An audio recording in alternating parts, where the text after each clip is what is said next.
The candle flickers, casting elongated, dancing shadows against the walls of the telegraph office.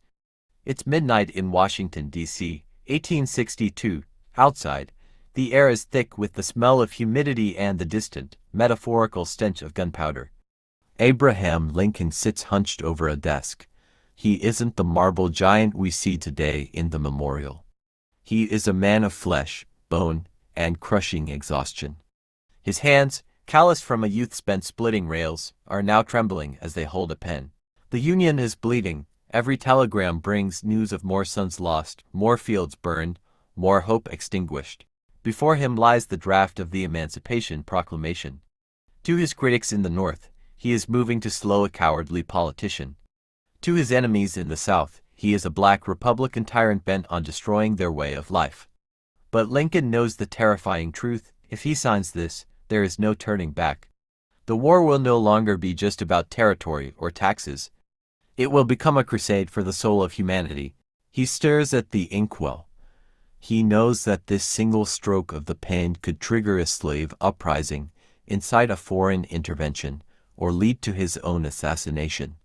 The silence in the room is heavy, broken only by the rhythmic ticking of a clock that sounds like a countdown to the end of the world as he knows it. Why did a man who once claimed he only wanted to save the Union, with or without slavery, suddenly decide to burn the old America to the ground to build a new one? How did the rail splitter from a log cabin in Kentucky become the architect of modern freedom? Today, we peel back the layers of the myth. We aren't looking at the $5 bill. We are looking at the man who wrestled with God and his own conscience to decide, is a nation built on chains truly a nation worth saving? Prepare yourself. This is not the history book version. This is the story of a man who was broken by a war, only to find the strength to mend a broken world. To understand the president, you must first understand the boy with the axe. Imagine the Kentucky wilderness in 1809, a place where the forest was so thick it felt like a wall. Abraham Lincoln was born into a world that didn't care if he lived or died. His first memories weren't of toys or comfort. They were of the rhythmic, bone-deep ache of manual labor. By the age of 7, his father, Thomas, handed him an axe and told him to conquer the woods. This wasn't a choice, it was survival. For years, Lincoln's life was defined by the scent of freshly cut timber and the callousness of his palms. He grew tall, thin, and impossibly strong, a rail splitter who could drive a wedge into the toughest oak. But while his body was being forged by iron and wood, his mind was starving for something else. Death was a constant neighbor on the frontier. When Abraham was only 9, his mother, Nancy Hanks, died from milk sickness. He watched his father carve her coffin from green wood. It was a trauma that would leave a permanent shadow of melancholy on his soul, a shadow that would later be called clinical depression. But then came Sarah Bush Johnson, his stepmother. She saw the spark in the boy's eyes. In a world where literacy was a luxury, she encouraged him to read. Legend says Lincoln would walk 20 miles just to borrow a book. He would crouch by the fireplace, reading by the flickering orange light of a log, scribbling notes on a wooden shovel with a piece of charcoal. He was reading Aesop's fables, the King James Bible, and Benjamin Franklin's autobiography. He wasn't just learning to read. He was learning how to build an argument, how to use words as weapons. At 19, Lincoln took a flatboat down the Mississippi River to New Orleans. It was his first real look at the civilized world, and it horrified him. In the bustling markets of the South, he saw human beings in chains. He saw families torn apart on auction blocks. He saw the scars of the whip. This wasn't a political debate anymore, it was a moral stain. While he returned to the quiet life of New Salem to work as a store clerk and a postmaster, something inside him had shifted. He was no longer just a laborer, he was a man seeking justice. He began to study law on his own, late into the night, often lying in the grass while a cow grazed nearby, reciting Blackstone's commentaries. This was the birth of Honest Abe, the man who realized that to change the world, he had to master the law of the land. By the 1840s, the rail splitter had traded his axe for a law book and a top hat.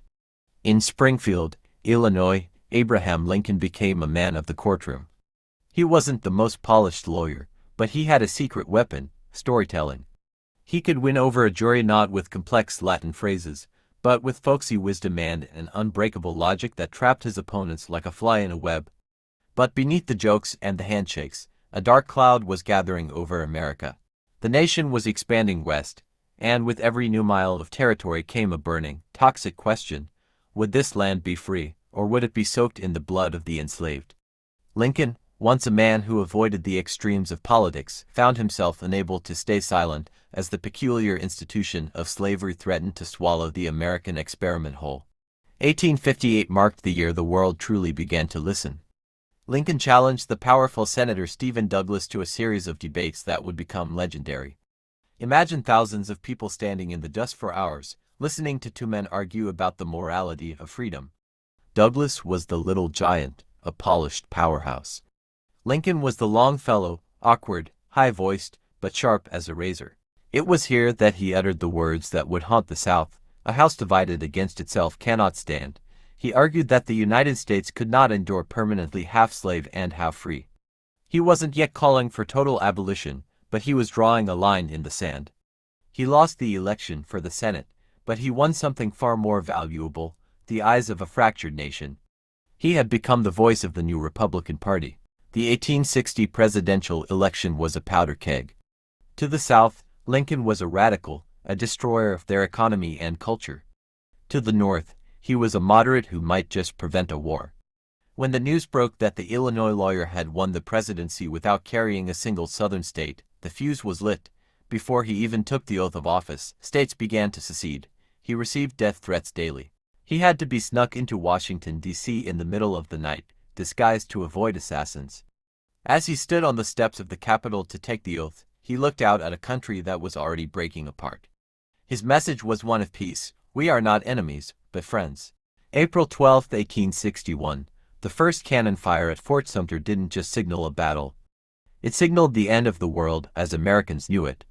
Lincoln, the man who detested violence, was now the commander-in-chief of a bloody fratricide. The White House became a prison of bad news. For the first 2 years, the Union suffered defeat after defeat. Bull Run, Fredericksburg, Chancellorsville, names that became synonymous with slaughter. Lincoln paced the halls of the executive mansion late into the night, his face aging a decade in a single year. He fired general after general, searching for someone who had the stomach to fight. But the war wasn't just in the fields, it was in his own home. His wife, Mary, was accused of being a Southern spy, and his beloved son, Willie, died of typhoid in the middle of the conflict. Lincoln was a man drowning in grief, yet he had to keep a nation afloat. By 1862, Lincoln realized that he couldn't win the war by just preserving the old Union. He had to transform it. This was the birth of the Emancipation Proclamation. It was a brilliant, albeit risky, move. By declaring the slaves in the rebel states free, he turned the war into a holy crusade. It wasn't just about territory anymore, it was about human rights. This move kept Great Britain and France from intervening on the side of the South that couldn't support a cause that was now explicitly about slavery. But the pressure was immense. Riots broke out in New York, and half the North thought he had gone too far. Lincoln stood firm, famously saying, "If my name ever goes into history, it will be for this act, and my whole soul is in it." He began to enlist black soldiers, nearly 200,000 of them, who fought with a ferocity that changed the tide of the war. July 1863, the turning point. The fields of Gettysburg, Pennsylvania, were soaked in the blood of 50,000 men. A few months later, Lincoln stood on that battlefield to dedicate a cemetery. The featured speaker talked for 2 hours. Lincoln spoke for 2 minutes. In just 272 words, he refounded America. He didn't mention slavery by name, and he didn't mention the enemy. Instead, he spoke of a new birth of freedom and a government of the people, by the people, for the people. It was the moment the United States shifted from a collection of states to a single, unified nation. He was no longer just a politician, he was a prophet of democracy. But as the war ground toward its bloody conclusion, the shadow of his own fate began to loom. He started having recurring dreams of a funeral in the White House his own. April 1865, the air in Washington was electric. After 4 years of carnage, the Confederate capital of Richmond had finally fallen. But Lincoln didn't enter the city as a conquering Caesar. He walked the streets of Richmond almost alone, protected by a small group of sailors. As he walked, former slaves fell to their knees to thank him. He told them, "Don't kneel to me. You are free now." He was a man who had won everything, yet he looked for reconciliation rather than revenge. In his second inaugural address, he had promised malice toward none, with charity for all. He wanted to heal the wounds of the South, to bring the prodigal sons back into the American family. For one brief moment, it seemed that the nightmare was over and a golden age was beginning. April 14, 1865, Good Friday. Lincoln decided to spend a rare evening of relaxation at Ford's Theater. He was laughing at a comedy, Our American Cousin, holding his wife Mary's hand. He felt the weight of the world finally lifting. But in the shadows of the hallway, a man named John Wilkes Booth, a famous actor and a fanatical Southern sympathizer, was waiting. Booth believed that by killing the president, he could restart the war and save the South. At 10:15 p.m., during the play's loudest laugh, a single shot rang out, a .44 caliber Derringer. The bullet entered behind Lincoln's left ear. He never regained consciousness.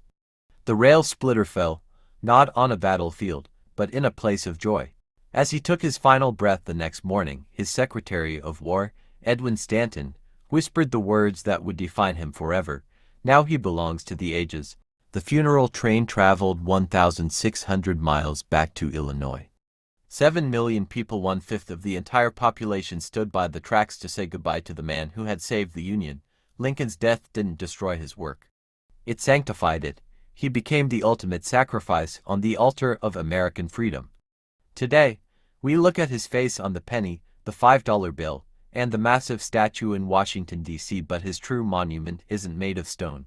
It's the fact that the United States exists as a single nation. It's the 13th Amendment that ended slavery forever. Abraham Lincoln wasn't a perfect man, but he was a man who grew in wisdom as the fires around him grew hotter. He taught us that democracy is fragile, that freedom is expensive, and that even in the darkest night, a single candle of conscience can light the way for millions.